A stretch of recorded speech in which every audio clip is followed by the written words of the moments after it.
एक छत्तीसगढ़ की लड़की होने के बाद एक रेयर स्पोर्ट्स चूज़ करना, शूटिंग, क्योंकि मतलब इसका इंफ्रास्ट्रक्चर इक्विपमेंट हर जगह नहीं होता है, तो ये डिसीजन कैसे लिया आपने? एक्चुअली ये सारी चीज़ें मेरे लिए भी कोइंसिडेंट थी।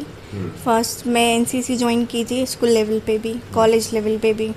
तो वहाँ पे सिखाया गया कि शूटिंग ऐसे होती है एनसीसी में।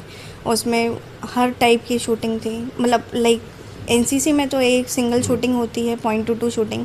तो उससे पता चला कि शूटिंग काफ़ी अच्छी कर ले रही हूँ मैं। तो मेरे को इंटरेस्ट काफ़ी लगा कि हाँ शूटिंग अच्छा है, स्पोर्ट्स। ओके, ये स्कूल में ही? हाँ, स्कूल में ही। स्कूल में एक टीएससी कैंप होता है, थल सैनिक कैंप। तो वो उसमें सिलेक्शन होता है शूटिंग बेसिस पे ही। 10 कैंप होते हैं, 10 कैंप में सिलेक्शन होता है, तब आप फाइनली दिल्ली पहुंचते हैं।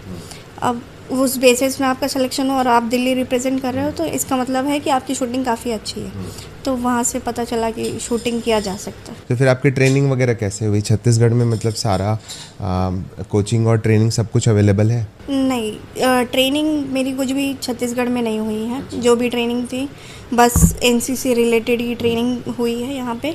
उसके बिहाफ पे मैंने शूटिंग स्पोर्ट्स शूटिंग एक लाइक चैम्पियनशिप होती है, जिंदल ऑर्गेनाइज करवाती है रायपुर में, तो वो पार्टिसिपेट की थी। उसमें काफ़ी अच्छा रिस्पॉन्स रहा। जूनियर और सीनियर दोनों कैटेगरी में गोल्ड मेडल आया।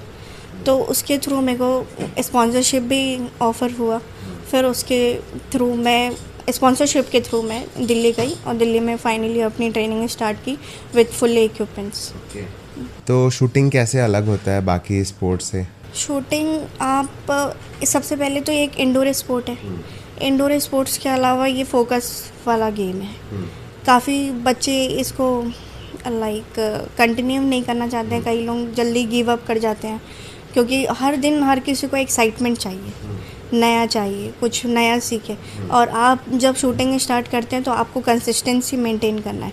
आपको शुरू से आखिरी तक के एक ही फेस में काम करना है। लाइक मैं 10 ऑन 10 भी मार दी, सबसे बड़ा शॉट होता है शूटिंग में 10.9। अगर मैं 10.9 भी मार दी तो मेरा फेस एक्सप्रेशन, माइंड सेट, सारी चीज़ें नॉर्मल रहेगी। सेम अगर मैं 8 भी मार दी तो भी मेरे को सेम अपने आप को कंट्रोल करना है। तो ये सारा चीज़ माइंड से कंट्रोल होता है।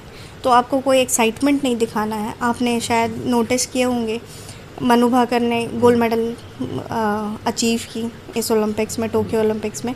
पर जब वो शूटिंग में थी, जब वो 10 मार भी रहे थे, तो बहुत ज़्यादा एक्साइटमेंट नहीं। सपोज़ एक हम फुटबॉल में गोल मार देते हैं तो कितना तो एक्साइटमेंट उसमें होता तो दौड़ना और गिरना ज़रूरी है। तो ये है, तो डिफरेंस सबसे बड़ा ये है। और टेक्निकलिटीज़ की बात करें तो शूटिंग में और क्या क्या डिफरेंस, कठिनाई आती है? शूटिंग में कठिनाइयाँ तो हर स्पोर्ट्स में आती है बेसिकली। मेन आपका इंटरेस्ट जब तक कि नहीं होगा तब तक कि आप शूटिंग को फॉलो नहीं कर सकते। हर एक स्पोर्ट्स का ऐसा होता है कि आप नहीं चाह के भी करोगे तो एक बार इंटरेस्ट आ जाएगा। पर शूटिंग एक ऐसा स्पोर्ट्स मेरे को लगता है कि अगर जब तक कि आपका इंटरेस्ट नहीं बन रहा, आप इसको कंटिन्यू नहीं कर सकते। हर मोमेंट में आपको ऐसा लगेगा ब्रेक करके नया कुछ स्टार्ट करते हैं। और इसमें एक ये भी है कि आपको स्टार्टिंग में लगेगा बहुत इजी है, बहुत अच्छे से हो रहा है। जैसे ही आप इसके अंदर जाते जाओगे उतना डीप होते जाएगा। तो चैलेंजेस बढ़ते जाएंगे, शूटिंग इक्विपमेंट्स लगेंगे, शूज़ चेंज हो जाते हैं। शूज़ जो होते हैं वो फ्लैट फुट होते हैं, तो उसमें आपको 1 घंटे 1.5 घंटे कंटिन्यू खड़े रहना। तो बॉडी बैलेंस करना, कंसिस्टेंसी रखना, फोकस प्रॉपर रखना, तो ये सारी चीज़ें थोड़ी सी कठिनाइयाँ आती हैं। तो जब आप नेशनल शूटिंग चैम्पियनशिप में थी, ठीक है, तो वहाँ पे क्या डिफरेंस था? और मतलब जब आपने अचीव कर लिया तो कैसा लग रहा था इंडियन जर्सी में? इंडियन जर्सी तो नहीं है, उसको बोलते हैं नेशनल सिलेक्शन। अभी जो करते हैं वो नेशनल चैम्पियनशिप है। अगर जैसे हम जा रहे हैं वो इंडियन टीम सिलेक्शन होता है। इंडियन टीम सिलेक्शन में आप नेशनल जर्सी मिलती है आपको। उससे पहले मैं 7 टाइम नेशनल प्लेयर हूँ एंड 1 इंटरनेशनल। 7 टाइम नेशनल में काफ़ी अच्छा एक्सपीरियंस रहता है, जब आपको पता होता है कि आपके स्टेट से एक पहली लड़की आप हो और आप नेशनल में अपने आप को रिप्रेजेंट कर रहे हो, वो भी लिमिटेड सोर्सेस में।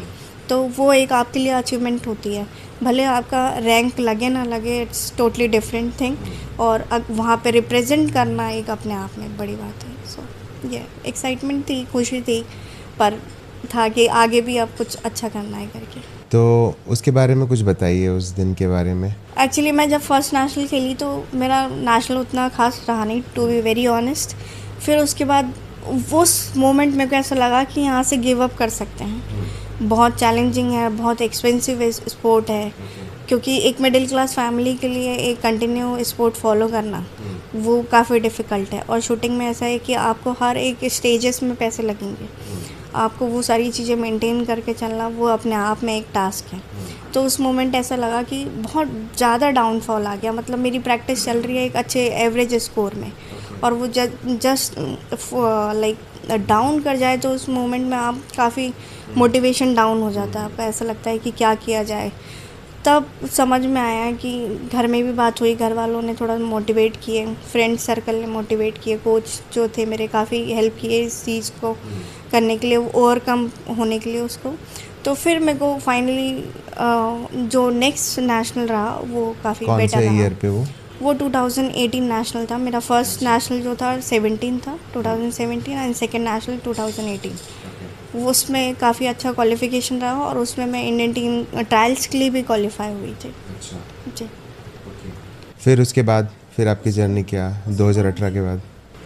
जर्नी काफ़ी टफ़ रही एक्चुअली। आपको पता है कि आप इंडियन टीम सिलेक्शन ट्रायल में आए हैं, फिर आपकी ट्रेनिंग चेंजेस आते हैं, फिर अप एंड डाउन्स आपके जो बैकग्राउंड में चल रहा है, तो एक वो दूसरे एक्सपेंसेस, ये सारे जो सरकमस्टांस हैं तो कहीं ना कहीं आपको डीपली लेवल पे डिस्टर्ब करते हैं।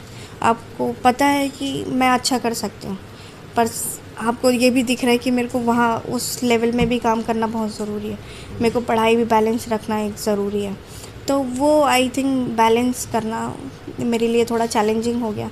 फिर धीरे धीरे अपने आप को कंट्रोल करके फिर नेक्स्ट कंपटीशन में लाना, फिर चैम्पियनशिप खेलना, तो ऐसे करके आगे बढ़े।